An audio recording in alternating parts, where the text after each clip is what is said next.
Very good. It's noted the horn is not working. Thank you.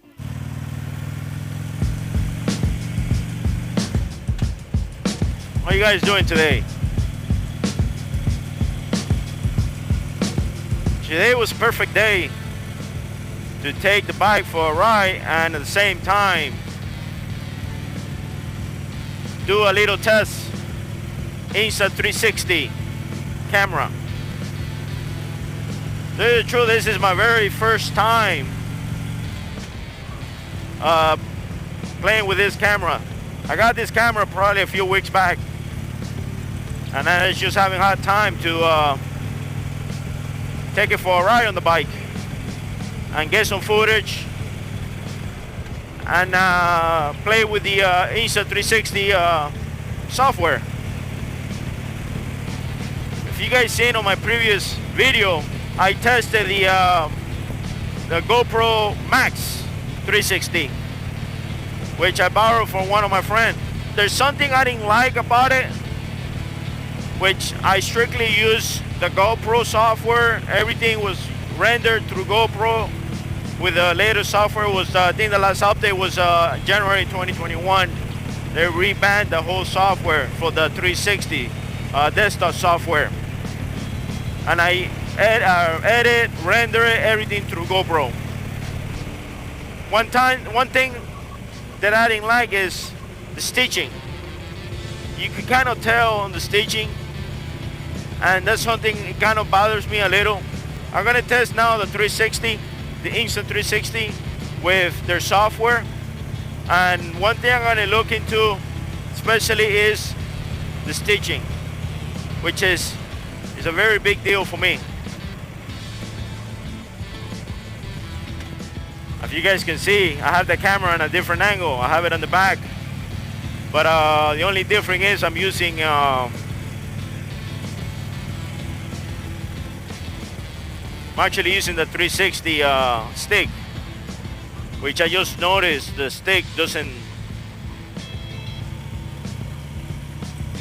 lock. It just go up and it stays there.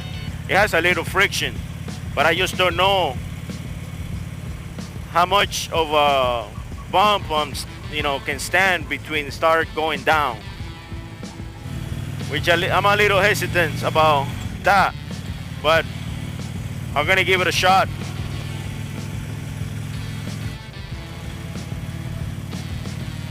So if you can see with the angle on the back, it gives you a bird's eye view. Obviously, that's something that I don't have it on all the time. I may put it on like certain specific scenario, like if I know I'm coming towards a scenic route that I'm familiar with and I want to do a bird's eye view, or I'm going through a bridge that I know that I want to do. So it's very, I usually use it for certain specific angles that I want to shoot. But other than that, I rather have it on the handlebar where I can control it and I can keep an eye on it. I know Insta 360 sells a Bluetooth remote that I'm looking into it. I may purchase the remote. Hopefully it's better than the GoPro remote, which I had two of them and I have no luck with it. It's not very reliable. So right now I got the Insta 360 on the back. I'm going through the dam, the Archipelago Dam, and just getting enough footage for me to play with the footage and software. Other than the 360, just looking forward for my next big trip, which is for October. Probably for now on, if I make another motovlog between today and October, I'm probably gonna be mentioning a lot That's all I have for now. We'll see how, if the Instant 360 it does a better job than the GoPro Max or equal to the GoPro Max. But what I'm going to be looking into, especially for me, is the stitching. How good of a stitching does. And obviously the software.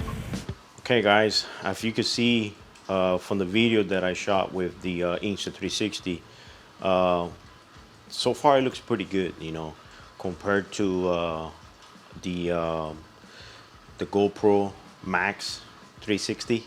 I'm not talking about too much about quality of the footage.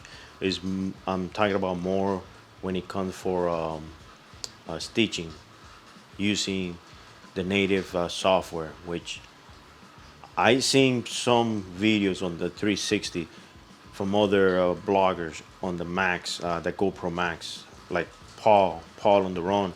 He used a 360 GoPro, which it looks pretty good. I didn't see any stitching problem on his footage, but for some reason on mine, I don't know why, using the GoPro, or maybe it's the angle that I'm using it, the stitching wasn't that good.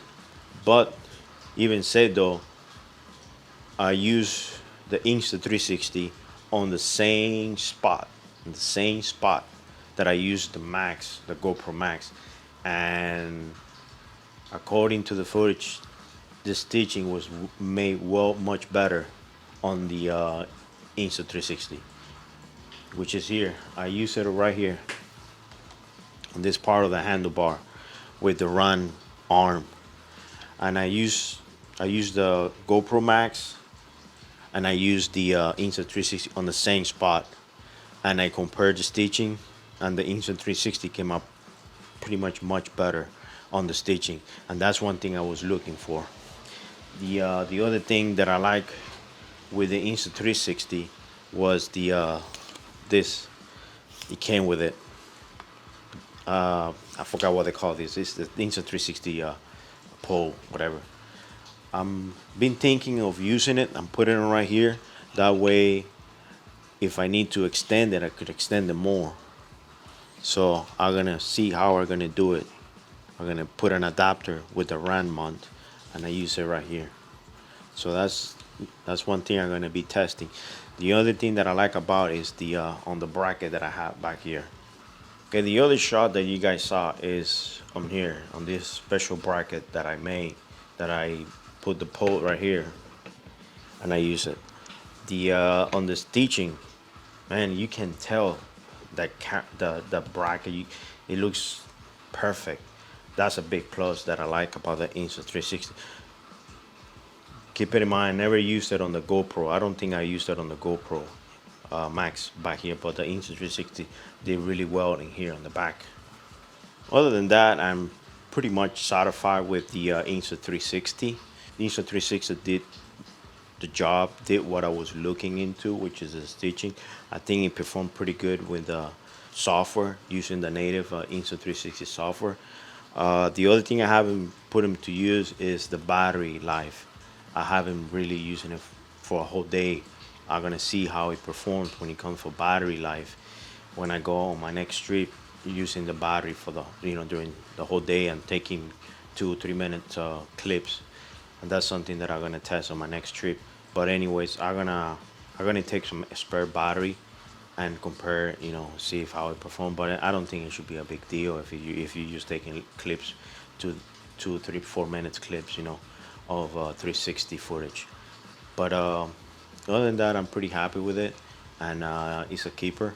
I'm pretty happy with the Insta 360 comparison with the GoPro Max. Other than that, guys, we'll see you until next time.